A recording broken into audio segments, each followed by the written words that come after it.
My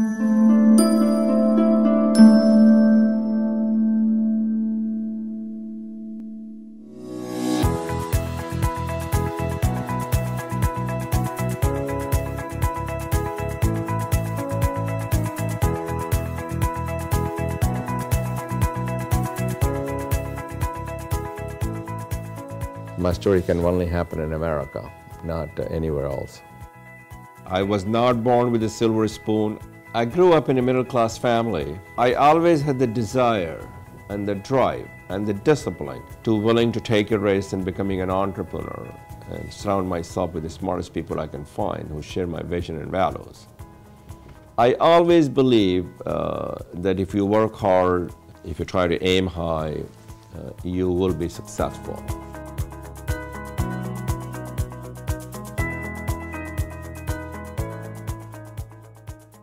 You know, there are a lot of people that they climb up the ladder of success and they don't want to look back down. They pull the ladder up behind them. Frank Islam is somebody who climbed the ladder and wants to keep putting new ladders down so more people can climb up. Frank wants to really give back. He honestly believes that's what he should do. To whom much is given, much is expected. And that's one of Frank's favorite quotes. I know he believes that sincerely. Frank is a very bright star from Azamgarh. He came to United States and he made money, and a lot of other people make money. But he was willing to reinvest in the community.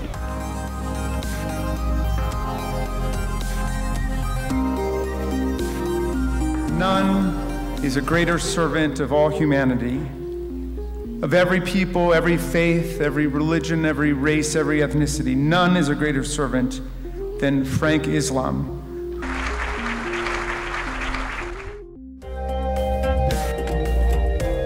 America has been a haven for immigrants for nearly 400 years. These immigrants have built successful careers in the U.S. by working hard and seizing the immense opportunity the country provides to the newly arrived. A few of these immigrants, who dare to dream and aim even higher, have gone on to shape destinies and leave great legacies. Frank Islam's is one such story.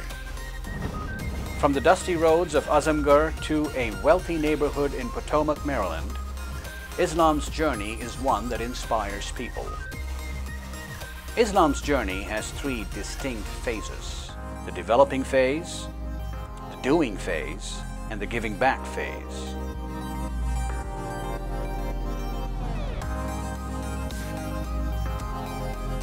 His journey began in Azamgarh. Frank Islam was born in Kauraghani, a remote village in the Azamgarh region in the state of Uttar Pradesh. The young Islam spent the first few years of his life in Kauraghani. The area was quite remote. It was inaccessible from many of the road. The family in Azamgarh from my father's side were very well to do. Father didn't get that education. He was only up to high school. Somehow or the other he dropped out. There was no table and chair, so you sit on the floor and one teacher teaches everything. Islam attended a village school. After he completed elementary school, Islam's family moved to the ancient town of Varanasi. That enabled him to enroll in a good school. Then tragedy befell the family when Islam's father was struck by lightning. From early on, Islam knew that he was to write not only his own destiny, but also that of the whole family, and look after his mother and ailing father. My father felt very strongly that in order for us to be successful, the key ingredient is education. He believed that education is the gift that keeps on giving. Education will be the powerful equalizer to get people like my family out of the poverty. After high school, Islam moved to Aligarh Muslim University, one of the oldest educational institutions in modern India. This was a pivot point in his life. Aligarh played a key role in shaping the person Islam was to become. When he went from Banaras to Aligarh, he was always driven that he's going to Aligarh. They say, there is a saying that, people come to Aligarh and they leave Aligarh, but Aligarh never leaves them.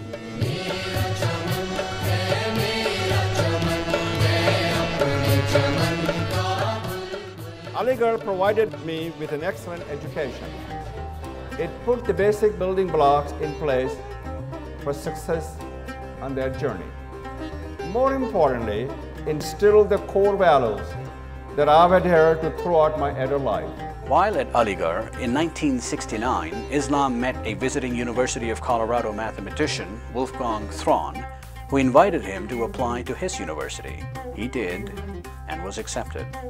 But the family was too poor to buy him an airplane ticket, so they were forced to sell a large piece of their property. Islam's departure for the United States was bittersweet. My mother, with her faint smile, wiped the tears from my father's eye and said to my father, "He will have a more opportunity than we ever have in our life." He arrived in Boulder in 1969. The campus was a brave new world. Boulder is breathtaking. It's out in the foothills of the Rocky Mountain. There were very few students from India and South Asia enrolled there at the time. Boulder in those days was very welcoming. In the late 60s and 70s was very welcoming for foreign students. Were kind of liked by the general population. Most of the environments were academic environments. At the University of Colorado, I didn't feel, I always felt that I belonged there. After earning his bachelor's and master's in computer science from the University of Colorado, Islam moved north to Canada. I went to Canada from Colorado to do my PhD at McMaster University in Ontario, which is located in Canada. Soon he would leave the university for a job at an information technology firm. It was there that he met his future wife, Debbie Dreisman. When we met, we were both just relatively low-level programmers, and he was easy to talk to. For a while, a group of us would get together and chat when we didn't have anything pressing to do, and after a while, he and I seemed to be the last ones talking. A passion of computer science, and she has taught me a lot of things. She taught me about the assembly programming. She knew more about programming than I did. Frank Islam and his wife Debbie are truly citizens of the world in the sense that they're working hard to try to bring people together, to bridge differences, differences of faith, differences of ethnicity, differences of race, and really bring people together to be the best we can be. In 1977, the couple moved from Canada to Pittsburgh, where both found jobs. They would then get married. In 1982, Islam and Dreisman moved to the Washington, D.C. area to work for Computer Science Corporation, a large government contractor. Islam moved to Raytheon, another major government contractor, in 1988. It is at this job as a program manager that Islam began nurturing the dream of owning a business. That opportunity came in 1994 when a minority-owned business, QSS, was on sale. Islam bought the firm for $40,000. Having completed the developing phase of his journey, Islam was prepared to start the next phase of the journey, the doing phase. The University of Colorado provided me the building block to become an entrepreneur. After I got the education, I have to work for a couple of IT companies that gave me the real work grounding. Despite the preparations, life as an entrepreneur was not easy, especially not in the first 2 years. First 2 years were a struggle. Sacrifice. We mortgaged our house. As a matter of fact, we took the second mortgage in our house to get the money from Riggs National Bank, which is no longer in business. I had no conference room, no even a table to sit on it. It was a difficult part of my life. It was probably a year and a half before he took a full salary. He was really putting it on the average maybe 14 to 16 hours a day. Every ounce of energy he had to put into investing in his business. But I always believed that if I continue on this path of working hard and surround myself with the good people, I always believed that they will all work out. We got our first contract, we got second contract, and then we built the company. QSS secured a number of contracts from large government departments and agencies such as the Pentagon and NASA. In 1994, I did about $200,000 for the first year. In 1995, I did about $2 million. In 2006, I believe, I remember correctly that I did 27, and the year 2002 we surpassed about $175 million in terms of the revenue. And I worked very, very hard to make sure that I can meet the payroll, making sure I can pay the employees, make sure the business prospers and grows. I was surrounded by a very talented team of management who share my vision and my values. He was passionate about what they were doing. He really liked the business that he was in. The second thing, he was committed to it. He spent a lot of time on it. He was focused on what was necessary to make it work, and he worked hard at achieving it. Ed Krigo is a friend who has co-authored 2 books with Islam and writes a joint blog with Islam on Huffington Post. Their motto was a passion for perfection. And what he saw was a number of the service firms did not do that. So their point of differentiation was to do it right the first time and to ask the customer what they wanted. And that was in counterpoint to some firms that were service firms that were not top blue chip. Frank was good at paying attention to what's going on, staying involved and knowing what was going on, but listening to the people he had brought in around him, considering what they had to say, and in the situations where he thought they were right or thought they were going in the right direction, he'd encourage them to continue doing that. Frank says this with his management team at the QSS Group, was that it was not me, it was we. By 2005, QSS was in excellent financial shape with revenue of more than $300 million. But after running the company for 13 years, Islam was ready to move on. I was ready for the next challenges, the next part of my life, and I decided that I needed to concentrate more into the philanthropic activities and helping others rather than continue earning money. He and I worked together to frame how we would sell the company, how would we pitch it to other companies, and the reality is, when you have a solid company with solid people that has performed well, I won't say the company sells itself, but it's very easy to talk to potential acquirers and explain what we've done and generate interest in the company.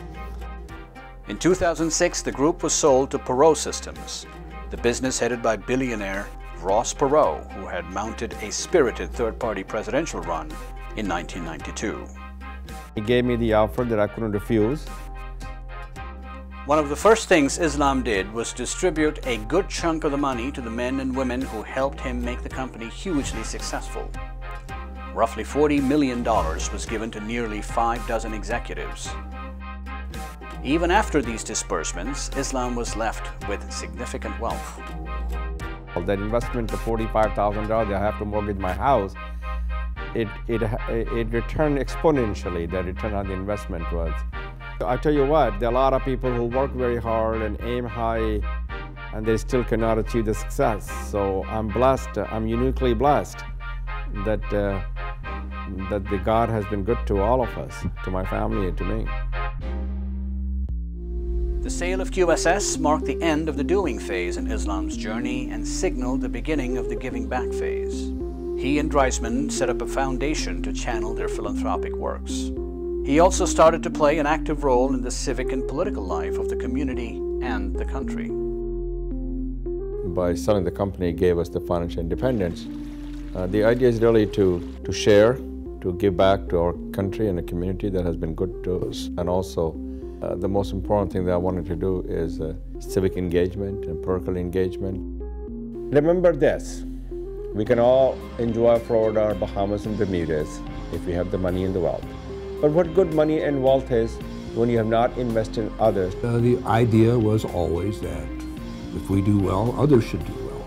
And if you come into a lot of money, prominence, that you should spend that money and prominence in helping others. You have to give back. Rich to me means making a meaningful and positive impact, influence on people's life and made a difference. Over the past decade, Islam and Dreisman have given to various causes in the United States and India through the Frank Islam and Debbie Dreisman Foundation. The primary areas of focus for the foundation include education, art and culture, and peace and conflict resolution. One of the recipients of Islam's and Reisman's largesse is the U.S. Institute of Peace, to which they gave $1 million. Frank and Debbie have been members of our International Advisory Council for more than 7 years. They've been wonderful supporters, dedicated and enthusiastic. Among other beneficiaries are the John F. Kennedy Center for Performing Arts, the Brookings Institution, Montgomery College, and Marymount University. The couple's philanthropic efforts have not been limited to the United States.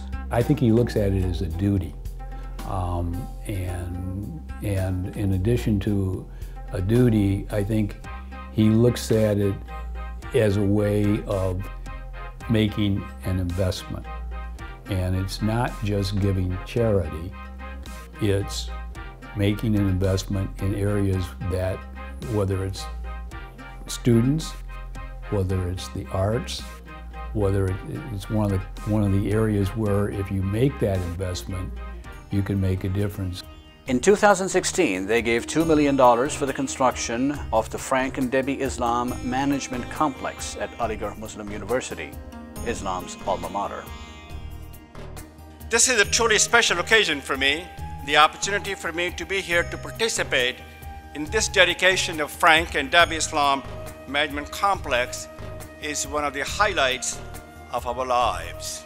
This is so not because the complex bear out our names, but because the completion and dedication of this building represents a beginning and not ending. It is the construction of the foundation that will stand the test of the time. This management complex is a place where dreams will begin and the students will develop the requisite knowledge, skills, and abilities to recognize them. This management complex represents an opportunity creator and bridge to the future. A very caring, compassionate, and the most important is very generous person who is thinking about others all the time, not only just the family but whole community, and he's thinking what he can do to make the life different. So he thinks that is there any way that we can give them an opportunity so that they can also rise in this society to be a meaningful citizens. The donation to Aligarh was important to Islam for two reasons: his emotional connection to his alma mater and his intense faith in the uplifting ability of education. As I look at you, I see me in you. I know there are other Frank Islam in this graduating class today. In order for us to create the next generation, they must get good education, and so that they can go out and help and support others, and that will make my investment sustainable. My entire family went to Aligarh Muslim University. We owe to Aligarh. There is no doubt about this. We are here because of Aligarh Muslim University. You start with your family, and then you work with your business, and then you work with a broader society, so you just bring that circle out and bring that circle out, and he's applying the same kinds of principles. I think Frank's personal story has instilled in him a passion for giving back, and giving back to his adopted country, the United States. And that has inspired him to be an extraordinary civic activist. He understands and appreciates the importance of individuals taking responsibility, and he does that with generosity, with conviction, and with a lot of enthusiasm. It is my honor to stand before you and present a gentleman with the award for civic engagement. You see his bio, it's in the book, but a few things that you ought to know about Frank Islam. And that is that not only is he a thought leader, but he's also an author of two well-renowned books, Reconciling the American Dream and To Make America Work Again. He's also an entrepreneur, starting businesses and creating jobs for people here in this area. But he also received so many awards that I can't begin to mention them. However, one award that he received was the Ernst & Young Entrepreneur of the Year for the state of Maryland. He serves on about a half dozen educational boards, including Johns Hopkins, American University, George Mason. He's a friend of this administration's, having been appointed to the Kennedy Center Board by President Barack Obama. Ladies and gentlemen, would you please welcome to the stage our honoree for the Civic Engagement Award, Mr. Frank F. Islam.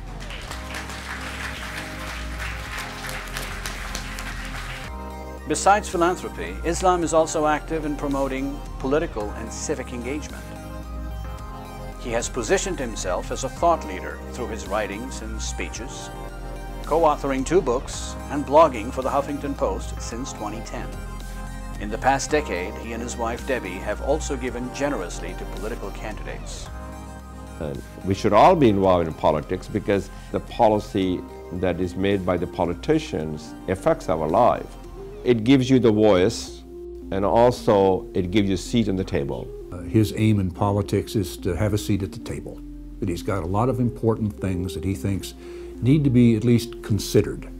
And by engaging in politics, that's what he's trying to do. He wants to be sure that some of the ideas out there get a proper airing. Frank has really proven himself to be a strong force within the Democratic Party.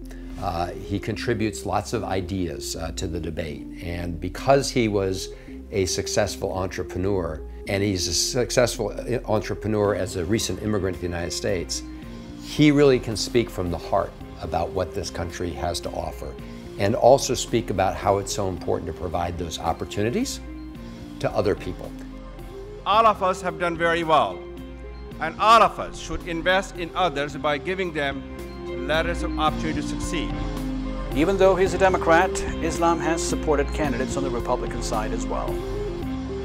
Frank Islam is somebody who understands that we're all stronger when we find ways to work together. We may have differences of opinion on one issue or another, but we need to look for common ground and practical solution. Islam and Dreisman's civic engagement include serving on the boards of several prominent educational and cultural institutions.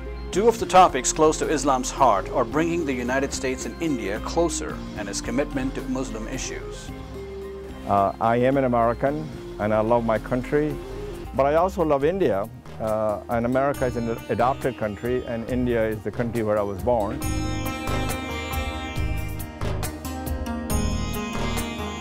In January 2015, when President Obama visited India as a guest of honor at India's Republic Day celebration, Islam was part of the U.S. business delegation that accompanied the president. It's important for 2 countries to have a bilateral relationship, especially that the values that India has and America has, which is the democracy, diversity, equal opportunity that binds the 2 countries together. He wants Muslim youth to have that higher education because then they can make a journey similar to the kind of journey he's made, and they can make kind of investments that he makes. I think that he sees a particular role for himself to better explain the religion, provide that contact with very key leaders so that they would be in a better position to talk about his vision about this country and about the religion that he is so proud of and how that connects to much of what he's doing in his community. It's been a decade since Islam sold QSS and began his philanthropic efforts. But his life is still a work in progress, a journey in which there will be more milestones. As a lifelong learner and a constant advocate for making a difference, he doesn't know all of the next stops or causes with which he will be involved. He does know that the journey will always be from Azamgarh to Aligarh to America and back again. It will always entail going back and giving back to his native land to make more dreams come true there. It has been said that you can't go home again, but Islam knows that is not true. The truth is, you never leave home. Your home is in your mind, in your heart, and in your soul. Islam knows that, and because of that, the dreams go on. Let us together change the face of Azamgarh, one family at a time, one village at a time, and one individual at a time. My legacy, I would hope people remember me, that I have inspired others, because I have made a meaningful and positive impact in people's lives. I made a difference in people's lives. My legacy will be that I've created many more Frank Islam who can follow my footsteps to become an entrepreneur, willing to take a risk and become a business owner and serve our country and give back to our country.